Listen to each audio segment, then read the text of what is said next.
그래서 그 도열 선생은 이런 말씀도 하더라고요. 치열한 해석학적 접근 없이 무조건 할렐루야 하는 데서 한민족의 비극이 생겼다.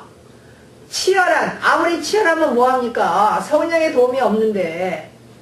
그러니 한민족의 비극이라는 것은 알지 못하고 아는 것처럼 교만한 것이 아니겠습니까? 한민족의 비극이라는 것은 알미 없이, 어떤 그 뿌리가 없이 레떼르나 쇼파는 거, 간판, 이런 그 문화, 그런 마인드셋, 그런 사고 체계로 주장하는 거, 소위 말하는 지식인들 계층 간에 이런 풍토가 있는 것이 한민족의 비극이라고 저는 정말 생각합니다. 또 이 도열 선생님께서 하시는 말씀, 예수는 절대적으로 믿으라는 말을 안 했다. 그러면 장사가 되겠습니까? 이런 말씀까지 하더라고요. 여기서 장사라는 말은 이분 나름대로 표현이겠지만 이것이 이제 월크하느냐, 이것이 이제 작동하느냐, 영향을 미치냐, 이런 뜻인 것 같습니다. 근데 예수가 절대적으로 믿으라는 말을 안 했다? 참, 이것도 성경을 모르시고 이렇게 도마복음을 이렇게 객기와 이런 그런 어떤 호기만 가지고 어떻게 이렇게 무모하게 해석을 하시면 안 되는 겁니다. 신앙을 떠나서 어떤 우리가 상식과 또한 지성인으로서의 어떤 그런 기본적인 양심, 소양에 반하는 것이죠. 예수가 믿으라는 말을 안 했다고 이제 주장하셔서 제가 몇 가지 예를 드리겠습니다. 나를 믿는 자는 성령의 이름같이 그 배에서 생수의 강이 흘러나오리라 하시니 이는 그를 믿는 자들이 받을 성령을 가리켜 말씀하신 것이다. 요한복음 7장 38절의 말씀입니다. 여기서 나를 믿는 자, 예수를 믿으면 성령에 충만해진다, 이 말씀을 하신 것이죠. 또 요한복음 8장에 보면은 이런 말씀이 있습니다. 만일 너희가 나를 그리스도로 믿지 않으면 너희가 정말 너희 죄 가운데서 죽을 것이다. 예수께서 믿음을 강조하셨죠. 그래서 이렇게도 말씀하셨습니다. 요한복음 8장 42절에 보면은 왜 너희는 내 말을 이해하지 못하느냐? 이것은 너희가 내 말을 알아들을 수 없기 때문이다. 너희는 너희 아비인 마귀의 자식이므로 너희 아비가 원하는 것을 하고 싶어 한다. 그는 처음부터 살인자였다. 그에게는 진리가 없으므로 그가 진리의 편에 서지 못한다. 그는 거짓말을 할 때마다 자기 본성을 드러낸다. 여기서 그가 누굽니까? 마귀를 말하는 겁니다. 우리를 지배하고 있는 악의 영을 말하는 겁니다. 거짓의 영을 말하는 것이죠. 그는 거짓말을 할 때마다 자기 본성을 드러낸다. 이것은 그가 거짓말쟁이며 거짓의 아비이기 때문이다. Father of lie, 거짓의 아비다 이겁니다. liar, he's liar, 그 사탄, 마귀는 liar라 이 말씀을 한 것입니다. 또 이런 말씀이 이어지죠. 너희는 내가 진리를 말하기 때문에 나를 믿지 않는다. 뭐라고 말씀하셨습니까? 예수께서 너희는 내가 진리를 말하기 때문에 나를 믿지 않는다. 너희 중에 내게서 죄를 찾아낼 사람이 누구냐? 내가 진리를 말하는데도 왜 나를 믿지 않느냐? 이렇게 예수께서 분명히 못을 받고 말씀을 하신 겁니다. 또 이전 시간에 말씀드렸지만 답답하시니까 예수께서 자신을 돌로 치라는 무리들에게 내가 만일 아버지의 일을 하지 않으면 나를 믿지 말아라. 그러나 내가 아버지의 일을 하거든 나를 믿지 않더라도 그 일만은 믿어라. 그러면 너희가 아버지께서 내 안에 계시고 내가 아버지 안에 있는 것을 확실히 알게 될 것이다. 아는 것이 믿는 것입니다. 그래서 결국은 많은 사람들이 그곳에서 예수님을 믿었다. 이렇게 그 당시의 정황을 성경은 말씀하고 있는 것입니다.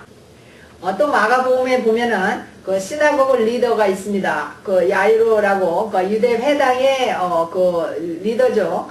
이 사람이 예수에게 자기 딸이 다 죽게 됐으니까 와서 안수기도를 해달라고 간청을 하죠. 이럴 때 예수가 이제 그 야이로의 그 회당장의 집으로 가시는 길에 그 많은 군중들에게 에워싸여 있었습니다. 이때 12년간 혈루증, 그 블리딩 그 문제가 프라블럼이 있는 그 여자가 자기 속으로 이제 생각합니다. If I touch his cloth, 내가 그의 예수의 옷자락만 만져도 I'll be healed. 내가 나을 것 같다라는 어떤 그런 믿음의 확신이 이 여자에게 생긴 겁니다. 그래서 그 여자가 예수의 옷자락을 그 군중들이 이리 밀치고 저리 밀치는 가운데 어떻게 필사적으로 예수의 옷자락을 만지죠. 그랬을 때 성경은 뭐라고 합니까? Immediately her bleeding stopped. 그 혈루의 그것이 다 마른 겁니다. 그다 치유가 된 걸 여자가 알았습니다. 이때 예수께서도 자신의 능력이 나은 것을 아시고 두리번거리시다 이 여자를 이제 발견한 겁니다. 그래서 예수가 이 여인에게 뭐라고 얘기했죠? 따라 네 믿음이 너를 구원하였으니 평안히 가라. 여기서 그 믿음을 예수께서 말씀하신 거죠. 그래서 결국 야이로의 그 해당자의 집에 갔을 때 사람들이 울고 있었죠. 그 딸이 죽었다고. 그때 예수께서 잔다고 하니까 비웃었습니다. 그때 예수께서 그 주워서 누워있는 그 소녀의 손을 잡고 일으키시면서 달리다고 I say to you, get up. 소녀야 일어나라. 이렇게 말씀하셨을 때 소녀가 즉시 눈을 떠서 일어났습니다. 이러한 그 생명을 증언하시는 그 신성의 기적을 예수께서 보이신 것이죠. 예수께서 갈릴리 고향 그 나사렛으로 가셨을 때 그 고향 사람들은 예수님에 대한 믿음이 없었습니다. 이 사람들이 성경에 보면은 이 사람은 마리아의 아들 목수가 아닌가, 그래 야고보와 요셉과 유다와 시몬의 형이 아닌가, 또 그의 누이들은 모두 우리와 같이 여기 살고 있지 않나 이러면서 예수를 달갑지 않게 여겼죠. 그래서 예수께서는 몇몇 사람을 고쳐준 거 외에는 어떤 아무 기적도 행하실 수가 없다. 그리고 그들의 믿음이 없는 것에 놀라셨다. 이렇게 나온 것입니다. 그러니까 예수께서 강조하신 것은 그 예수님의 우리가 힐링, 우리가 어떤 그 성령의 도움으로 취함을 받는 것도 우리의 믿음이 필요한 것이죠. 그 믿음이라는 것은 무엇입니까? 예수 그리스도를 하나님이 유일하신 하나님과 예수 그리스도를 아는 것. 그 아는 것이 무엇입니까? 그것이 영생이고 그것이 믿음인 것이죠. 그래서 이 성령의 역사라는 것은 우리의 의지와 우리의 노력으로 이루어지는 것이 아닙니다. 이것은 하나님께서 거저 주신 선물이라고 할 수 있죠. 그렇지만 우리 휴먼 에이전시, 우리 인간의 개개인의 어떤 자유의지를 통해서 역사하는 것입니다. 그래서 우리가 성령의 성령의 역사가 일어나기를 원하시면은 우리 마음을 오픈해서 우리 마음 하나님의 그 말씀도 읽고 또 기도도 하면서 그 하나님의 성령을 우리가 이렇게 원하고 사모하는 마음이 있어야 되죠. 성령님을 그리워하고 또 이렇게 인바이팅하는, 그렇게 초청하는 그런 마음이 간절할 때 마치 목마른 사슴이 신의 물을 찾는데 갈급하듯이 그러한 목마름이 있어야 되는 겁니다. 주님께 대한 정말 타는 목마름, 이것이 있을 때 성령의 역사가 일어날 수 있는 거죠. 그래서 여기 또 마가복음 9장에 보면은 귀신 들린 아들이 귀신이 들렸어요. 귀머거리가 아들이 있는데 그 아들이 귀신이 들려서 아무데나 꼬꾸라지고 넘어지면 그냥 거품을 토하고 그냥 난리가 나는 겁니다. 그랬을 때 막 불에도 뛰어들고 물에도 뛰어들고 막 그랬습니다. 그랬을 때 그 아버지가 얼마나 안타까웠겠습니까? 그래서 예수를 보고 if you can, 예수님 만약에 무엇을 하실 수 있거든 우리 아들을 고쳐달라고 하니까 예수께서 뭐라고 하셨습니까? 할 수 있거든이 무슨 말이냐? Everything is possible for one who believes.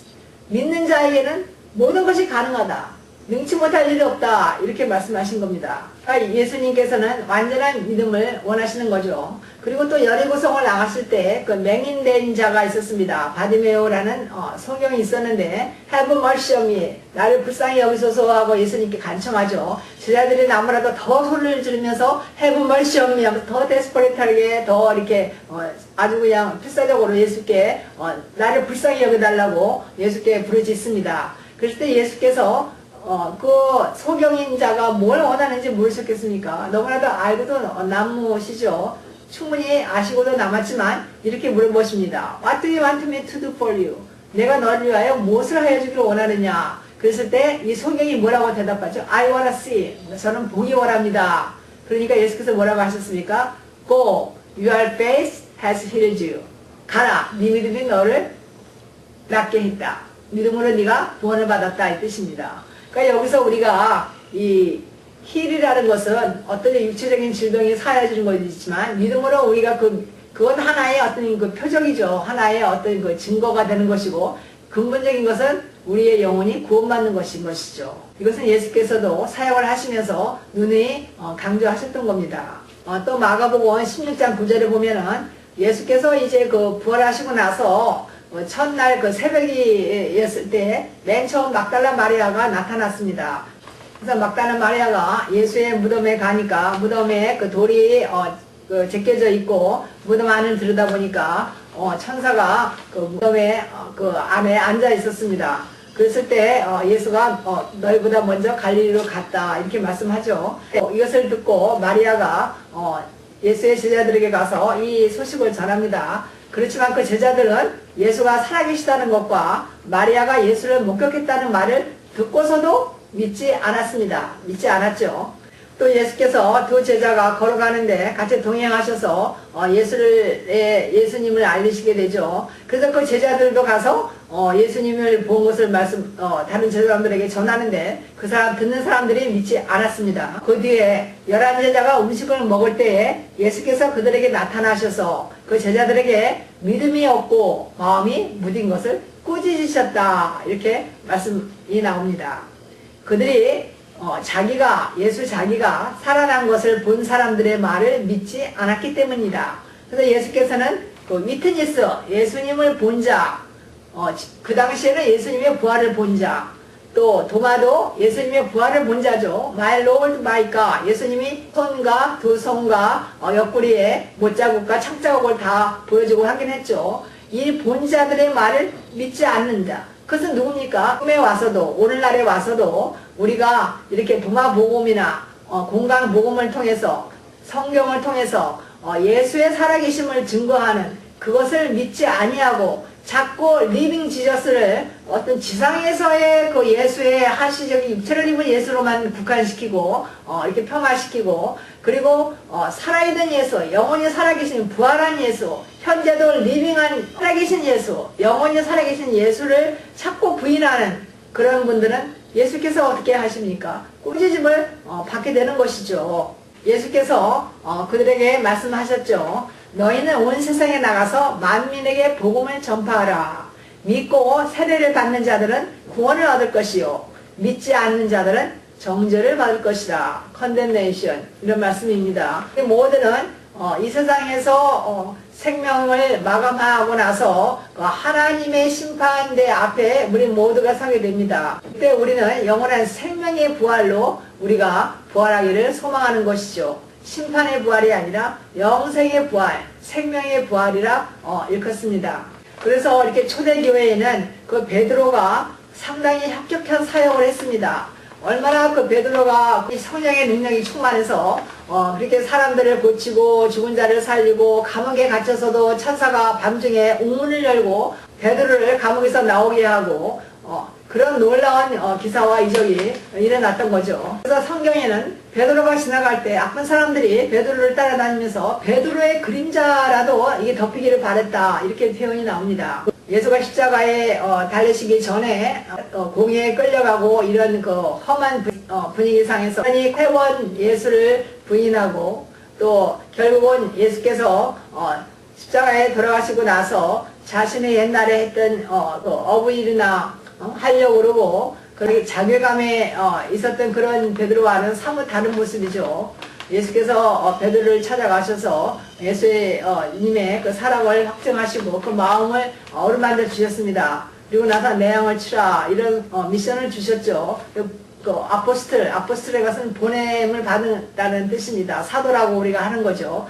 우리가 하나님께로 갈 때 우리는 하나님으로부터 또 보냄을 받는 거죠. 그러니까 우리가 먼저 가는 것이 있고 그 다음에 우리가 스탠딩이 되는 것입니다. 우리가 하나님께로 가야 되는 것이죠. 그래서 우리가 그 메타노니아 회개라고 하는 것은 우리가 먼저 우리에 있는 그 패러다임 시프트 우리의 생각을 바꾸는 거죠. 어떤 것입니까? 월들리 패턴, 세상을 쫓는 그런 패턴에서 벗어나서 우리가 이제는 우리의 마음을 리뉴얼 하는 것입니다. 우리 마음, 우리 마인드, 우리 마음을 새롭게 새롭게 해서 그렇게 할 때 우리가 거룩하게 살아갈 때 하나님의 그 선하신 거, 하나님의 플리징가 기뻐하시는 거, 하나님의 그 퍼펙트한 하나님의 뜻을 우리가 알 수 있고 깨닫게 되는 겁니다. 그래서 우리가 어떤 그 미션을 받으려면 우리가 하나님으로부터 어떤 그 부름을 받기를 원하시는 분들은 꼭 우리가 이 세상으로부터에서 돌이켜서 하나님께로 이 방향을 전환해야 되는 것입니다.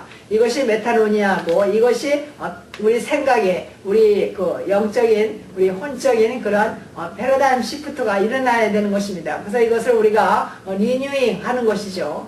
이렇게 베드로를 비롯해서 그 12제자들이 사도로서 부름받은 하나님의 증인으로서 하나님의 복음을 전하고 저들을 치유하고 저들을 가리키고 이렇게 이랬을 때 그 중에서 이제 그 7 집사를 뽑았습니다. 7사람의 집사 중에서 성령과 지혜가 충만한 스데반이라는 집사가 있었습니다.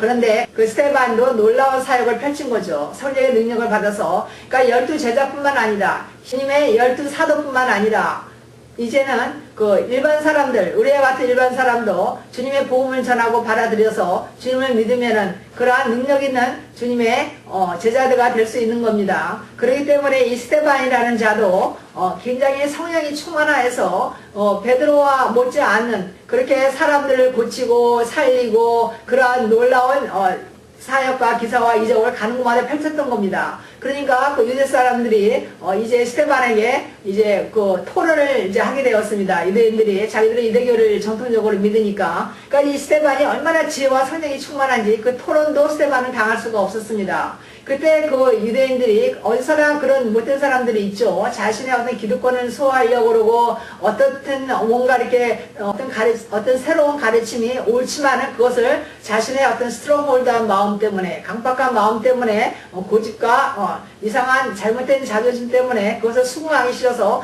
그 사람을 모함하게 된 겁니다. 그래서 거짓 증인을 세워가지고 이 스데반이 이런 하나님을 모욕하고 자신들의 어떤 그런 공의를 모욕했다 이래가지고 사람들을 하여금 스데반을 돌로 치게끔 모함을 했던 겁니다. 근데 거짓 증인을 둘 세웠습니다. 분명히 십계명에는 거짓 증인을 세우지 말라고 되어 있는데 이 사람들은 어떤 자신의 기득권을 위해서 어떤 그런 그것을 벗어난 거죠. 그랬을 때 스데반이 이들에게 설교를 합니다. 설교의 내용은 구약 때부터 쭉 그 구약에 있는 그런 그 아브라함 그 때부터 이스라엘 역사 속에서 진행되어 오신 행하신 그 하나님의 그 놀라운 그 돌보심, 하나님의 인도하심 이런 것을 다, 그리고 거기에 진리의 말씀과 그 예수 그리스도를 전하는 그러한 것이 있는 거죠. 스데반이 그 설교 중에서 이 구약의 백그라운드를 가지고 구약 때부터 성경의 그 시점까지 예수 그리스도가 못 박히고 부활하시고 승천하시기까지의 그 일련의 그 과정을 구약을 뿌리를 두고 구약을 통해서 증거한 겁니다. 그래서 구약에 있는 그 말씀이 다 예수 그리스도의 오심을 나타내는 그것을 예언하는 그러한 말씀이다라는 것을 스데반이 이제 설교를 하게 된 거죠. 그래서 스데반이 구약을 통해서 그 예수 그리스도의 오심을 예언하는 그러한 그 진리의 그런 의미가 있다라는 것을 이들에게 설교를 한 겁니다. 그때 그 말을 듣고 사람들이 감동을 받은 게 아니라 마음이 찔렸습니다. 왜 죄 없는 예수를, 하나님의 아들인 예수를 너희가 그리스도를 십자가에 못 박았느냐, 이렇게 스데반이 그 사람들에게 어떤 그 도전을 주는 그런 말씀을, 메시지를 듣고 이 사람들은 마음의 찔림을 받아서 결국은 그것을 회개로 한 것이 아니라 어떻게 했습니까? 스데반을 돌로 쳐 죽인 것입니다. 그래서 군중들이 스데반을 에워싸고 돌로 쳐 죽이고 있을 때 그 옷을 돌로 치려고 하니까 그 옷도리를 벗어야겠죠. 그 옷을 벗어서 누구의 발 앞에 놨습니까? 그것을 지켜보고 있던 한 사나이가 있었죠. 그 사람이 바울입니다.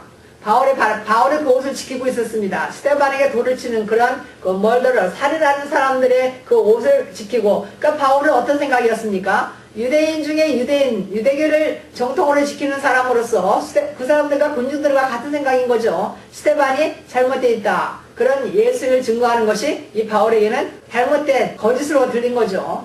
그때 스데반이 돌에 맞으면서 영안이 열려서 하늘이 열리고 하나님의 보좌가 보이고 그 우편에 예수 그리스도가 보였던 겁니다. 예수 그리스도가 서신 것이 보인 것이죠.